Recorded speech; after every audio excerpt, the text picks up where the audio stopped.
উড়ি বাবারে, ও ও কি ঠান্ডা। হ্যালো আমার দুষ্টু মিষ্টি বন্ধুরা, আশা করি তোমরা সবাই খুব ভালো আছো। তোমরা এখন চলে এসেছো কাশ্মীরের পেহেলগাঁয়ে। এটা তো কাশ্মীরের পেহেলগাঁও। এখানে দেখো সবাই কত মজা করছে, বাচ্চারা খেলাধুলা করছে, স্নোফলও হচ্ছে। তো চলো তাহলে এবার দেখিনি এখানে কি হয়। আমার তো একদমই ভালো লাগছে না, আমি যে কি করি।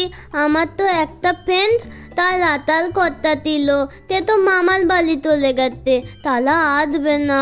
আমি তো একদমই একা পড়ে গেছি, কাউকেই পাচ্ছি না খেলার জন্য। আরে ওখানে তো একটা মেয়ে একা একা দাঁড়িয়ে আছে, ওকে গিয়ে জিজ্ঞাসা করলি ও খেলা করবে নাকি। হ্যাঁ এই এই তুই এখানে একা দাঁড়িয়ে আছিস কেন? তোর নাম কি? আমার নাম তো সুশুরি, আর আমার না ফ্রেন্ড আসেনি, ওই জন্য আমি একা একা দাঁড়িয়ে আছি। এ বাবা, তোর নাম সুশুরি? হে, এ আবার কি নাম? এইবারে বলতো দেখি তোর নাম কি? আমার নাম তো রিক। আমার সঙ্গে কি তুই খেলা করতে চাস?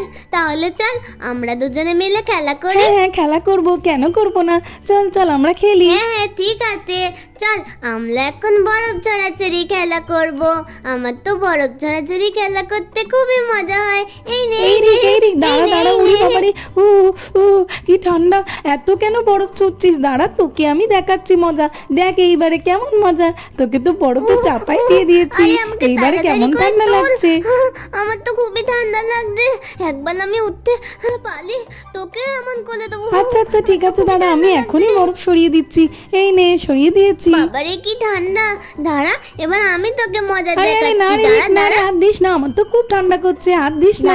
আমি যাচ্ছি। চোখের সামনে এত সুন্দর অপরূপ সৌন্দর্য দেখে চোখটা তো একেবারে জুড়িয়েই যাচ্ছে। আমি খুব খুশি হয়েছি। তুমি তো বলেছিলে যে বিয়ের পরে আমরা দুজন প্রথমে কাশ্মীর বেড়াতে আসব। এই দৃশ্য দেখে আমার যে এত আনন্দ হচ্ছে কি বলবো। তুমি তোমার প্রমিসটা রেখেছো, এতে আমি খুব খুশি হয়েছি। কি সুন্দর দৃশ্য চারিদিকে, আমার খুব ভালো লাগছে। আরে আয়ুষী, তুমি কি যে বলো না, এই কাশ্মীর তো সুন্দর, কিন্তু তুমি তো পুরো কাশ্মীরি আপেলের মতো। তুমি আমার একটি মাত্র বউ, আর তোমাকে প্রমিস করেছি রাখবো না, তা কি হয় নাকি? আচ্ছা আচ্ছা ঠিক আছে, আর বলতে হবে না। কিন্তু তুমি তো সেই তখন থেকে এসেই বসে আছো, আমার এরকম একদম ভালো লাগে না। ঘুরতে এসে বসে থাকলে চলে নাকি? চলো একটু চারিদিকটা ঘুরে দেখি। আমি কত কি ভেবে এসেছি, সেলফি তুলবো, রিলস বানাবো, আর তুমি তো শুধু বসেই আছো। আসলে কি বলো তো আয়ুষী, এত ঠান্ডা হাওয়া দিচ্ছে না, আমার তো খুব শীত করছে, তাই জন্যই বেশি ঘোরাঘুরি করতে পারছি না। আমার একটু গরম গরম ম্যাগি খেতে ইচ্ছা করছে যে। দূর বাবা, তোমার শুধু খাই আর খাই, বাড়িতেও খাই আর এখানেও খাই। চলো তো আমার কটা ভালো ভালো আগে ফটো তুলে দেবে, তারপরেই খাবে। চলো, কি আর বলবো, তোমার কথা না শুনে তো আমি আর পারি না। ঠিক আছে চলো। হ্যাঁ হ্যাঁ চলো, আমার কিন্তু সুন্দর সুন্দর ফটো তুলে দিতে হবে, না হলে ছাড়বই না তোমাকে। দিদি বলছি আমাকে এক প্লেট গরম গরম ম্যাগি দিন তো। পাহাড়ে এসে ম্যাগি না খেলে চলে নাকি? হ্যাঁ হ্যাঁ দাদা, কেন হবে না, একটু শুধু সময় লাগবে। আপনি গিয়ে বসুন, আমি এখনই গরম গরম ম্যাগি রেডি করে দিচ্ছি। হ্যাঁ হ্যাঁ দিদি, আমি ওয়েট করছি, এটা কোনো ব্যাপার নয়। এই সামার ভ্যাকেশনে কাশ্মীরে আসার ডিসিশনটা জাস্ট টু গুড। এত সুন্দর ওয়েদার দেখে মনটা তো ভালোই হয়ে যাচ্ছে। আমাদের ওখানে কি গরম, আর এখানে কি সুন্দর ওয়েদার। একটু ঠান্ডা ঠান্ডা লাগছে বটে, কিন্তু সেটা ঠিক আছে। এত অপরূপ দৃশ্য দেখে চোখটা আর মনটা দুটোই জুড়িয়ে যাচ্ছে। বলছি দিদি, আপনি কি একটু ব্ল্যাক কপি করে দিতে পারবেন আমাকে? হ্যাঁ হ্যাঁ দিদি, কেন পারবো না, অবশ্যই পারবো। আপনি গিয়ে একটু বসুন। বলছি আমি ওইদিকে টেবিলটাতে গিয়ে বসছি, ওখানে একটু দিয়ে আসবেন তাহলে। হ্যাঁ হ্যাঁ দিদি অবশ্যই। সত্যি কাশ্মীরের চারিদিকটা প্রাকৃতিক সৌন্দর্যে পুরো ভরপুর। এখানে গরমের সময় না আসলে বোঝাই যাবে না কাশ্মীরের মানে। কি সুন্দর চারিদিকটা, একেবারে ছবির মতো। এই জন্যই তো কাশ্মীরকে আমাদের ভূস্বর্গ বলা হয়ে থাকে। চলো যাই, গিয়ে ওই দিকটাতে বসি একটু। আরে কি ব্যাপার, সেই কখন আমরা গ্রিন টির অর্ডারটা দিয়েছি, এখনো কেন আসছে না? এত দেরি কেন হচ্ছে? আরে বিবি জান, একটু অপেক্ষা করো, চলে আসবে। দেখছো না কত ভিড়, ওই জন্যই তো ওনাদের এত দেরি হচ্ছে। ততক্ষণ এই প্রাকৃতিক সৌন্দর্যকে উপভোগ করো। ম্যাগির অর্ডার তো আমি দিয়েই দিয়েছি, চলো ওই দিকটাতে গিয়ে বসা যাক। রিক রিক বাবা, কই গেলে তুমি? বাবা, আমি তো ওইদিকে তো খেলা করছি। ওখানে দেখো একটা দিদি আছে, ওর সঙ্গে। খেলবি না, এখানে চলে এলি যে? যাও রিক, ওই তো দেখো দিদিটা খেলার জন্য ডাকতে এসছে, যাও, কিন্তু বেশি দূর যাবে না। হ্যাঁ ঠিক আছে।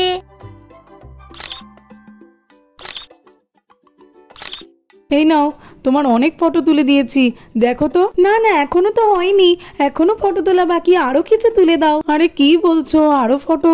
1000 খানেক তো হয়েই গেল, আমার হাত ব্যথা করছে। আরে কি বলছো, এখনই হাত ব্যথা করলে কি করে চলবে? আমার তো আরো ফটো লাগবে, ফেসবুকে ছাড়বো, ইনস্টাগ্রামে ছাড়বো, এই কটাতে কি হয়? আর তাছাড়াও আমরা তো একটু পরে রিলস বানাবো। কি রিলস? না না না না বাবা, আমি রিলস বানাবো না। আমি জানি আমি স্টেপস মনে রাখতে পারি না, আর তারপরেই তুমি আমার সঙ্গে ঝগড়া করবে। এই ঘুরতে এসে আমি তোমার সঙ্গে ঝগড়া করতে চাই না। আচ্ছা আচ্ছা ঠিক আছে, এখনই রিলস বানানোর দরকার নেই। তুমি বলছিলে না খিদে পেয়েছে, চলো একটু কিছু খেয়ে নিই, তারপরে রিলস বানাবো। আইসি, আমি তো বলছি আমি সুন্দর সুন্দর ফটোই তুলে দিয়েছি, এতক্ষণ ধরে দেখার কি আছে? উফ বাবা দাঁড়াও তো, আমি দেখছি তো তোমার কি হয়েছে। পরে যদি দেখি যে একটাও ফটো ভালো আসেনি, তখন তো আর কিছুই করার থাকবে না। এই নিন স্যার আপনাদের চা। বলছি দিদি, আমাদের চা দিতে এত দেরি হলো কেন? আসলে স্যার এত কাস্টমার, সবাইকে এক এক করে দিতে একটু দেরি হয়ে গেল, এই আর কি। আচ্ছা আচ্ছা ঠিক আছে, চলো আমরা চাটা খাওয়া শুরু করি। হ্যাঁ কি দারুণ, এই পাহাড়ের কোলে বসে চা খাওয়ার মজাই আলাদা। হ্যাঁ হ্যাঁ বিবি জান, ঠিকই বলেছো তুমি, এ চায়ে বহুত হি বড়িয়া হ্যায়। এই ঠান্ডার মধ্যে কফিটা খেতে তো খুবই ভালো লাগছে। আরে চারদিকে সবাই তো দেখছি গরম গরম চা কফি খাচ্ছে, আমার ম্যাগিটা এখনো কেন আসছে না? শোন, আমি এই দিকে যাচ্ছি, তুই ওই দিকটাতে গিয়ে দেখ। হ্যাঁ হ্যাঁ ঠিক আছে, তুই এইদিকে যা, আমি ওই দিকটা দেখে নিচ্ছি। এই তুই হিন্দু না মুসলমান? কেন ভাই কি হয়েছে? আরে যেটুকু জিজ্ঞেস করছি সেটুকুরই উত্তর দে। আমরা তো ভাই মুসলমান। তোরা কি কলমা পড়তে জানিস? হ্যাঁ হ্যাঁ ভাই, কেন জানবো না, অবশ্যই জানি। হ্যাঁ হ্যাঁ ভাইয়া, আমরা তো ঘুরতে এসেছি, আর তুমি তো আমাদের দেশের সৈনিক, তাই না? কোনো কি অসুবিধা হয়েছে নাকি ভাইয়া? এত কথা বলার সময় নেই আমাদের কাছে, চলো ওই দিকটাতে গিয়ে দেখি। চলো আইসি, ম্যাগিটা তো খাওয়া হয়ে গেল, ভালোই ছিল। তোমাকে নিয়ে এবার একটু ওই দিকটা থেকে ঘুরে আসি। চলো চলো। আরে দাঁড়ান, কেন কি হয়েছে কি ভাই? তোমরা আমাদের পথ আটকালে কেন? তাড়াতাড়ি বল, তোরা হিন্দু না মুসলমান? কেন ভাই কি হয়েছে? তাতে তোমাদের কি দরকার? এই ভাই, একে তো দেখে আমার হিন্দুই মনে হচ্ছে, এত কথা বাড়ানোর দরকার নেই, একে মেরে দে তুই, আমি ওই দিকটাতে যাচ্ছি।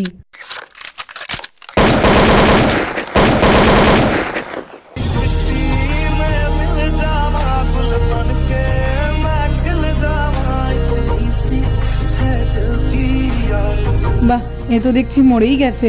এটা আপনি কি করলেন? আর আমার হাজবেন্ডকে যখন মেরেই দিলেন, তাহলে আপনি আমাকেও মেরে দিন। না, তোদেরকে আমি মারবো না। হ্যাঁ রিক, তুই ঠিক বলেছিস, আঙ্কেল গুলো খুব দুষ্টু, একদম ভালো নয়। তাড়াতাড়ি করে আমি আমার বাবার কাছে যাই। আমি যাই, হ্যাঁ এই দিকটাতে লুকিয়ে থাকি। চলো চলো বিবি জান, এখনই এখান থেকে পালাতে হবে, এখানে আর এক মুহূর্ত থাকা যাবে না। এখান থেকে চলুন। চলো রিক, এখানে আর এক মুহূর্ত নয়, তাড়াতাড়ি চলো। এই দিকটা দেখে নিয়েছি, চল ভাই ওই দিকটাতে যাই। আজকের এখানে থাকা একটা হিন্দুকেও ছাড়বো না, চল। বাবা তোমার লেগেছে? কি হয়েছে তোমার, কি হয়েছে? না না বাবা, আমার খুব একটা বেশি জোরে লাগেনি, বুলেটটা হাতে লেগে বেরিয়ে গেছে, আমি ঠিক আছি। তুমিও আমার পাশে চুপ করে শুয়ে থাকো মরার মতো, হ্যাঁ না হলে ওরা আবার এসে পড়বে। আচ্ছা বাবা ঠিক আছে, আমি কথাও বলবো না আর নড়বো না। চলো আমি তাড়াতাড়ি করে পালাই। পালাও পালাও, চলো পালাই, পালাও রে, তাড়াতাড়ি করে মেরে ফেললো, মেরে ফেলবে, ওরা না হলে আমাদেরকে। ও দেশ মেরে তেরি শান পে সদকে কোই ধন হ্যায় ক্যা। বুঝতে পারলে তো বাচ্চারা, কেন আমি তোমাদেরকে কাশ্মীরে নিয়ে যেতে চাইছি না? ওখানের অবস্থা এখন ভালো নয়, আতঙ্কবাদীরা ভালো মানুষদের, বিশেষ করে হিন্দুদেরকে মেরে দিচ্ছে। কি বলছো কি আঙ্কেল? আমার তো শুনেই খুব ভয় করছে। না না বাবা, আমাদের যাওয়ার কোনো দরকার নেই, আমার তো ওই মানুষগুলোর জন্য খুব কষ্ট হচ্ছে। ও বাবা, ওই লোকগুলো তো দেখছি খুবই পচা, তাহলে কি ওই লোকগুলো এসে এবার আমাদেরকেও মেরে দেবে? না না বাবা, তুমি ভয় পেও না, আমাদের দেশের দায়িত্ব রয়েছে বীর যোদ্ধাদের হাতে, যারা সারা দিন রাত যুদ্ধ করে আমাদেরকে বাঁচিয়ে রেখেছে। কোনো চিন্তা নেই, তারা থাকতে আমাদের ভয় কিসের? হ্যাঁ হ্যাঁ আঙ্কেল, আমাদের সৈনিকরা তো খুবই ভালো। তাহলে বন্ধুরা বুঝতে পারলে তো, কেউই কিন্তু আমাদের মতো এখন কাশ্মীরে ঘুরতে যাওয়ার বায়না করবে না। ওখানের অবস্থা খুবই খারাপ, তবে একদিন সবকিছু ঠিক হয়ে যাবে, কারণ আমাদের সাহসী সৈনিকরা আছে যে। সবাই বলো জয় হিন্দ, জয় হিন্দ, জয় হিন্দ। তো বন্ধুরা, আজকের মতো এই পর্যন্ত। ভিডিওটি ভালো লাগলে আর এরকম আরো ভিডিও দেখতে হলে আমাদের চ্যানেলটাকে সাবস্ক্রাইব করে দেবে। থ্যাঙ্কস ফর ওয়াচিং, দেখা হবে পরের একটি এপিসোডে। টাটা।